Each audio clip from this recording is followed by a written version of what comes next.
नमस्कार दोस्तों, स्वागत है आप लोगों का ट्रैवलिंग हीरो के एक और वीडियो में। दोस्तों आज की वीडियो में हम लोग क्रोशिया ऑफर लेटर से रिलेटेड काफ़ी सारे सवाल जो मेरे पास आप लोगों के आते हैं, जैसे ऑफर लेटर कितने दिनों में आता है, ऑफर लेटर में क्या क्या चीज़ें लिखी रहती हैं, ऑफर लेटर को हम लोग ऑनलाइन चेक कर सकते हैं या फिर नहीं चेक कर सकते, ऑफर लेटर इंग्लिश लैंग्वेज में लिखा रहता है या फिर क्रोशियन लैंग्वेज में लिखा रहता है। तो दोस्तों ऑफर लेटर से रिलेटेड ये सारे सवाल मेरे पास जो है टाइम टू टाइम आते रहते हैं। तो दोस्तों इस वीडियो में आप लोगों को ऑफर लेटर से रिलेटेड सारे सवालों के जवाब देने वाला हूं। तो दोस्तों अगर आप लोग मेरे चैनल पे नए हैं तो चैनल को सब्सक्राइब कर देना, वीडियो पसंद आए तो दोस्तों वीडियो को लाइक कर देना। चलिए दोस्तों शुरू करते हैं।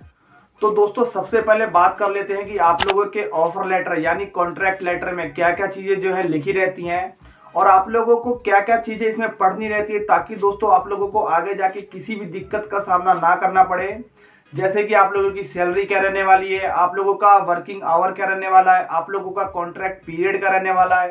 तो दोस्तों ये सारी चीजें आप लोगों के ऑफर लेटर में लिखी रहती है और आप लोगों को आपके ऑफर लेटर को अच्छे तरीके से पढ़ना होता है। उसके बाद ही आप लोगों को अपने ऑफर लेटर पे जो है साइन करके अपने एजेंट को दोबारा भेजना होता है। दोस्तों अब आ जाते हैं सबसे मेन सवाल पे कि आप लोगों का ऑफर लेटर कितने दिनों में निकल के आता है और आपका ऑफर लेटर कब आता है।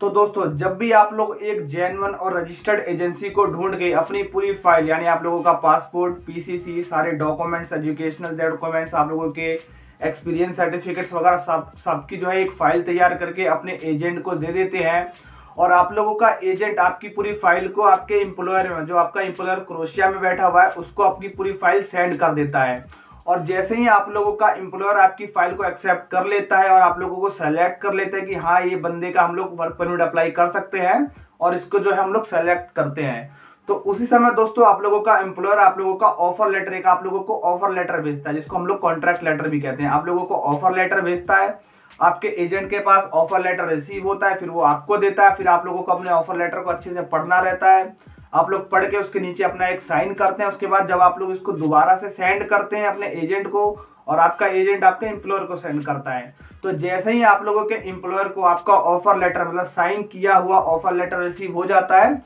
उसके बाद से दोस्तों आपके बिहाफ पे आपका एम्प्लॉयर वर्क परमिट के लिए जो है अप्लाई करता है। तो दोस्तों इन सारी चीजों में कितना समय लग जाता है ये जो है आपके एजेंट के ऊपर डिपेंड करता है। कॉन्ट्रैक्ट लेटर यानी ऑफर लेटर का कोई एक निश्चित समय पीरियड नहीं होता कि इतने दिनों में आपका ऑफर लेटर आ ही जाना चाहिए। नॉर्मली अगर मैं बात करूं कि आप लोगों का ऑफर लेटर कितने दिनों में आना चाहिए, तो आप लोगों का 15 से 20 दिनों के अंदर आप लोगों का ऑफर लेटर आना चाहिए।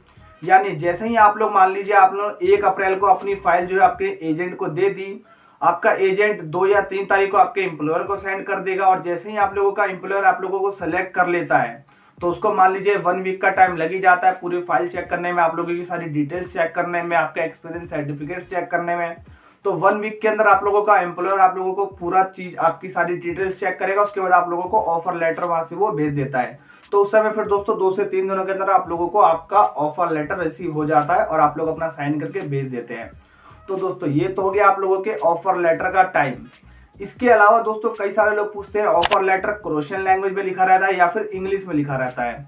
तो दोस्तों इस सवाल का भी कोई एक मेन जवाब नहीं है। ऑफर लेटर जो है क्रोशियन लैंग्वेज में भी हो सकता है, आप लोगों का इंग्लिश लैंग्वेज में भी हो सकता है, क्योंकि दोस्तों ऑफर लेटर जो है किसी मिनिस्ट्री वगैरह से निकल के नहीं आता है। सिंपली सा आपका ऑफर लेटर आपका एम्प्लॉयर अपने बिहाफ पे ही निकाल के देता है। लेकिन आप लोगों को ऑफर लेटर वीएफएस में जरूर जमा होता है, जिसको हम कॉन्ट्रैक्ट लेटर कहते हैं। तो दोस्तों कॉन्ट्रैक्ट लेटर के तहत ही आपके वीएफएस में भी जमा जरूर होता है। तो दोस्तों ऑफर लेटर का तो हमें पता चल गया, इंग्लिश में भी रह सकता है और क्रोशियन लैंग्वेज में भी रह सकता है। लेकिन दोस्तों आप लोगों का जो वर्क परमिट क्रोशिया से निकल के आएगा उसका क्रोशियन लैंग्वेज में ही रहना जरूरी है, क्योंकि दोस्तों कई सारे आजकल जो है मैं देख रहा हूँ कई सारे लोग मेरे पास अपना जो है फेक वर्क परमिट जो है भेजते हैं और वर्क परमिट दोस्तों कई लोगों का इंग्लिश में भी लिखा रहता है। तो दोस्तों वर्क परमिट कभी भी इंग्लिश लैंग्वेज में नहीं होता, क्योंकि वर्क परमिट आप लोगों का क्रोशियन जो मिनिस्ट्रियल है, मिनिस्ट्री से निकल के आप लोगों का वर्क परमिट आता है और दोस्तों वहां पे की जो लोकल लैंग्वेज है क्रोशियन, उसी में आप लोगों का जो है वर्क परमिट आता है।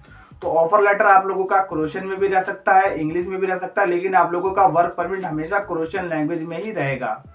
इसके अलावा दोस्तों कई सारे लोग पूछते हैं ऑफर लेटर पर कंपनी के लेटर हेड पे आता है या फिर एक सिंपली लेटर पे आ जाता है। तो दोस्तों ये भी जरूरी नहीं है कि आप लोगों का ऑफर लेटर हमेशा कंपनी के लेटर हेड पे ही आए। ये जो है आप लोगों के कंपनी के ऊपर डिपेंड करता है। अगर आप लोगों की कंपनी ऑफर लेटर जो है लेटर हेड पे निकाल के हर किसी को देती है, तो आप लोगों को भी ऑफर लेटर जो है लेटर हेड पे ही निकाल कर देगी, जिसमें आप लोगों की कंपनीज का ऊपर ही नाम लिखा रहता है, सारी डिटेल्स लिखी रहती है। तो आप लोगों को इससे जो है वेरीफाई करने में भी बहुत ज़्यादा आसानी हो जाती है। इसके अलावा जिन लोगों का ऑफर लेटर एक नॉर्मल से पेज पे लिखा रहता है, जिसमें आप लोगों का कितना टाइम आप लोगों को काम करना है, क्या आप लोगों के वर्किंग आवर रहेंगे, आप लोगों की सैलरी क्या रहेगी, इसके अलावा सबसे नीचे आप लोगों का कंपनी का नाम भी आपके ऑफर लेटर में लिखा रहता है। तो अगर आप लोग ध्यान से पढ़ें, अगर क्रोशियन लैंग्वेज में लिखा है तो आप लोग ट्रांसलेट करके अच्छे से पढ़ें, तो दोस्तों आप लोगों के आपके कंपनी का नाम भी पता चल जाएगा। तो कई सारे लोगों का सवाल रहता है कि कंपनी का नाम हम कहाँ से चेक करें, ऑफर लेटर पे रहता है या नहीं रहता है। तो बिल्कुल आप लोगों के ऑफर लेटर पे भी आप लोगों के कंपनी का नाम रहता है। सबसे नीचे आप लोग देखेंगे कंपनी का स्टैम्प भी रहता है कई ऑफर लेटरों पे, कई ऑफर लेटर पे एक साइन भी रहता है और कंपनी का नाम भी आपके ऑफर लेटर पे लिखा रहता है। इसके अलावा दोस्तों आपके ऑफर लेटर में आप लोगों की सैलरी लिखी रहती है या फिर नहीं लिखी रहती है। तो दोस्तों आप लोगों को बताना चाहूंगा, आप लोगों के ऑफर लेटर पे आप लोगों की सैलरी साफ साफ लिखी रहती है और उसमें दोस्तों आप लोगों की जो है बेसिक सैलरी से हमेशा ऊपर ही लिखी रहेगी। बेसिक सैलरी से कम आपके ऑफर लेटर पे कभी भी नहीं लिखा रहेगा, क्योंकि दोस्तों कंपनी को भी जो है गवर्नमेंट को दिखाना रहता है कि जो बंदा मैं अपना थर्ड कंट्री नेशनल से हायर कर रहा हूँ उसको कम से कम मैं बेसिक सैलरी तो दे ही रहा हूँ। अगर बेसिक सैलरी से कम आपका जो है रेट रहेगा तो जाहिर सी बात है आप लोगों का जो है वीज़ा रिफ्यूज़ होने का भी चांस इसमें बढ़ जाता है। तो दोस्तों आप लोगों का ऑफर लेटर में सैलरी भी आप लोगों की साफ साफ लिखी रहती है, लेकिन आपकी जो उसमें सैलरी लिखी रहेगी दोस्तों ग्रॉस सैलरी लिखी रहती है। आपके इस सैलरी में से उसके बाद टैक्स भी कटना रहता है।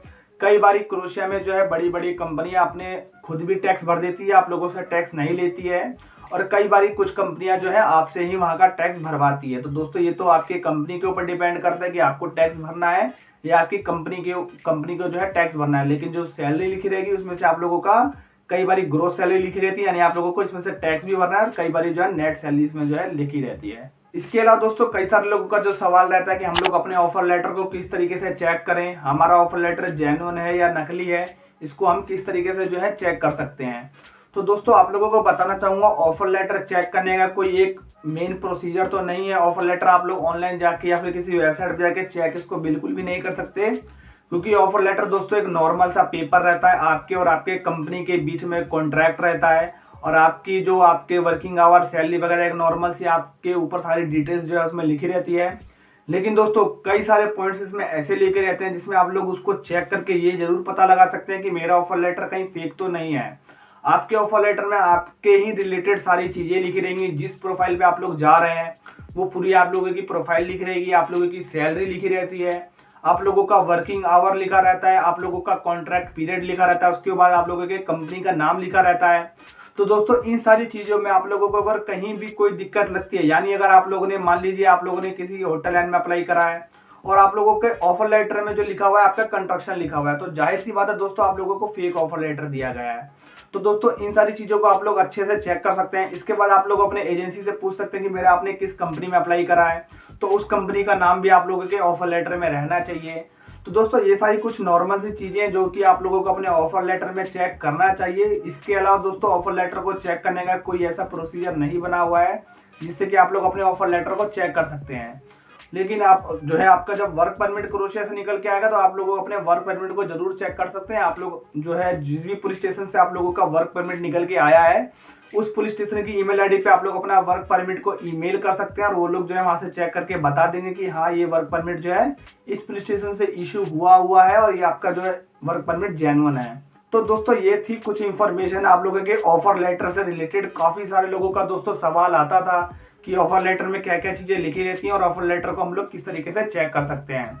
तो आशा करता हूं दोस्तों इस वीडियो से आप लोगों को थोड़ी बहुत हेल्प मिली होगी। अगर आप लोगों ने क्रोशिया के लिए अप्लाई करने का सोच रहे हैं तो दोस्तों आप लोग मेरे चैनल पे जाके बाकी सारी वीडियोस भी क्रोशिया से रिलेटेड देख सकते हैं, ताकि आप लोगों को क्रोशिया जाने से पहले ही काफी ज्यादा वहाँ की जो है नॉलेज हो जाए। इसके अलावा अगर आप लोग अप्लाई कर चुके हैं, आप लोगों का VFS भी हो चुका है, तो भी दोस्तों एक बार आप लोग अपने ऑफर लेटर को अच्छे से चेक कर लीजिएगा कि ये सारी चीजें आप लोगों के ऑफर लेटर में लिखी हुई हैं या फिर नहीं लिखी हुई हैं। तो दोस्तों अगर आप लोगों को वीडियो पसंद आई तो वीडियो को लाइक जरूर करें। मेरे चैनल पे नए हैं तो दोस्तों चैनल को सब्सक्राइब कर देना। मिलते हैं एक नए वीडियो में, जब तक के लिए राम राम।